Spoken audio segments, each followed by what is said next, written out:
Акыр замандын болооруна ишенүү бул ыймандын парыздарына кирет. Ар нерсенин башталышы жана акыры болгон сыңары биз жашап жаткан бул жарык дүйнөнүн да бүтөр учуру бар. Исрафил аттуу периште сурнайын тартаары менен акыр заман болуп, дүйнөдөгү тирүү жандын баары өлүп, Алла Тааладан башка эч ким калбайт. Акыр замандын качан болоору Алла Таалага гана белгилүү, башка эч ким билбейт. Канчадыр бир күн болоору күтүлөт. Акыр заман болоордон мурда анын белгилери пайда болот.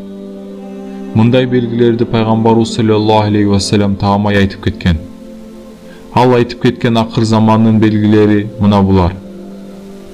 Бани Асфар, башкача айтканда саргычтар, узун бойлуу, сары түстүү эл көп болуп, жер жүзүнө таркап, өлкөлөрдүн көпчүлүгүн өз карамагына каратып алып, өз саясаттарын, өкүмдөрүн жүргүзө баштайт. Ошол учурда ислам өлкөлөрүнүн алсыздыгынан алардын саясаттарына баш ийип калат. Бара-бара Бани Асфар тайпасы азайып, алсыз болуп, акыр түбү тагдыр таратып, башка элдин кол астында калат. Ошол учурда мусулман өлкөлөрү баш бириктирип, өтө чоң күчкө ээ болот. Экинчи, адамдар Кудайга болгон ишенимин жоготуп, ыйманды, жаратканга сыйынуу дегенди унутушуп, күмбөздөргө сыйына башташат. Үчүнчү, арам, адал деген түшүнүк жоголо баштайт. Аракты ичкендер көбөйөт, зына күнөөлөр көбөйөт, жаштардын өлүмү көп болот. Төртүнчү, калк арасындагы ууруга, киши өлтүргүчкө айлангандар көбөйөт. Дүйнөкордук кылып, байлыктын артынан түшүп, бири-бирин өлтүргөндөр чыгат. Бешинчи, табияттын эрежелери бузулуп, жер жүзүндөгү зилзала болуп, жер көчүп, шаарларды суу басып, зыяндуу шамал жүрөт. Убагында жамгыр жаабай, эгиндин түшүмдүүлүгү азаят. Мындан башка дагы ар кандай аламат апааттар көп болот. Алтынчы, эл ичинде түрдүү жугуштуу оорулар көбөйөт. Аманатка кыянат кылгандар четтен чыгат. Кызмат орундарга татыксыз адамдар келет. Өмүрдүн кыскалыгынан акыйкаттан да билгенге үлгүрбөй калышат. Бир жыл бир айдай шуулдап өтөт. Бир ай бир жумадай, бир жума бир күндөй, бир күн бир сааттай сезилет. Жетинчи, адамга атасынан да досу жакын болот. Энени нааразы кылып каргыш табат. Энесин жекирип, зекип, аялынын айтканын кылат. Дин илимин окубай, башканы окуйт. Бузук киши бий болот. Музыканттар көбөйөт. Жамандыгынан чочулап, кишиге урматсый көрсөтө баштайт. Төрөлгөндөн өлгөндүн саны өсөт. Адамдардын сиркеси суу көтөрбөй, болор болбос нерсе үчүн чыр чыгат.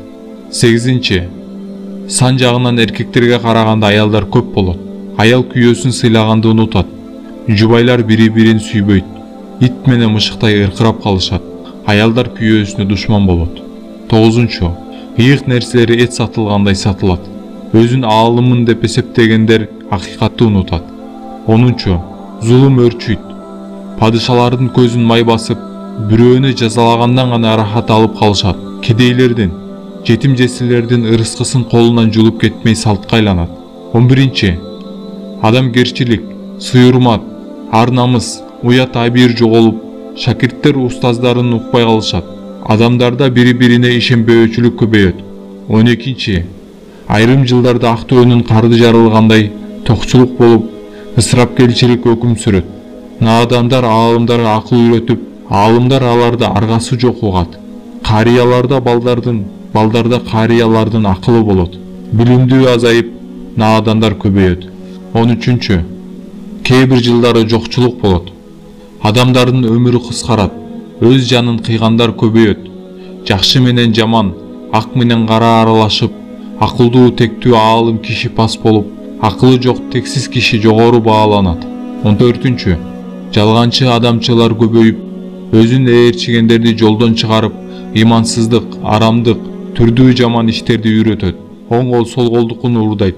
Кыздарда уят калбай жылаңаш жүрө баштайт.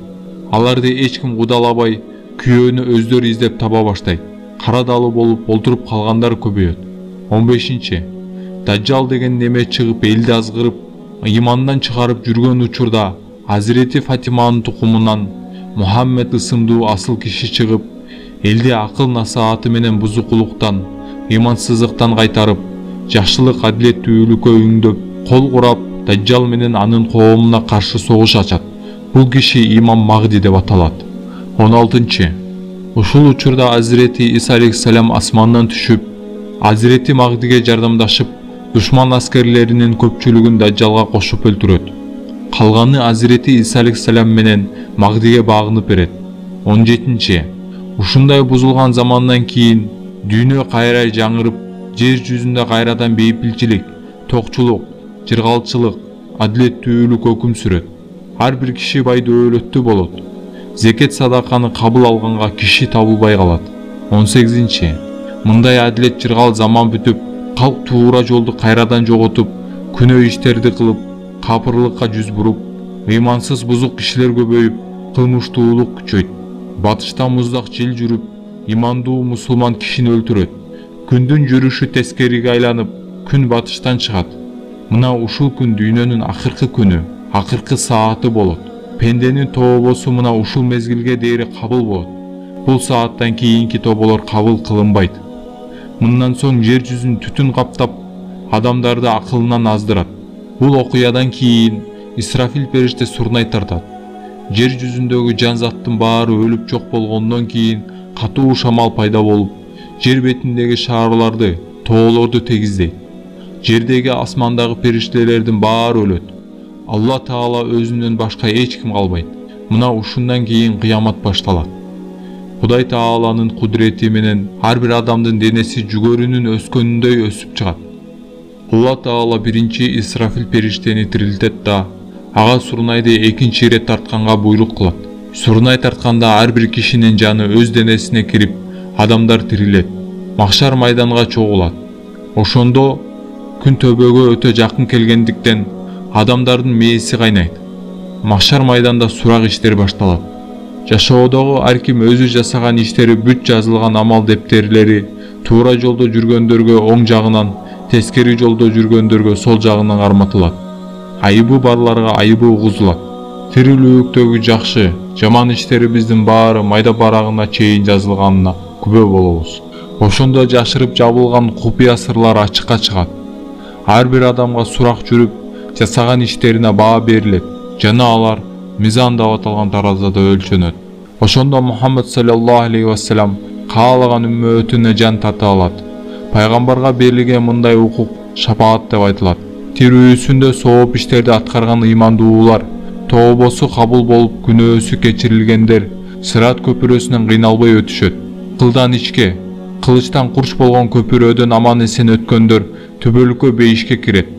Ал эми мусулман болгону менен шайтанга азгырылып күнөө иштерди көп жасап жүргөндөр тобо кылбай өлүп кеткен болсо, акыретте алар өз күнөөсүнө жараша жазасын тарткандан кийин бейишке чыгарылат. Ыймансыздар бул көпүрөдөн өтө албай тозокко кулап түшөт. Анда түбөлүк калышат.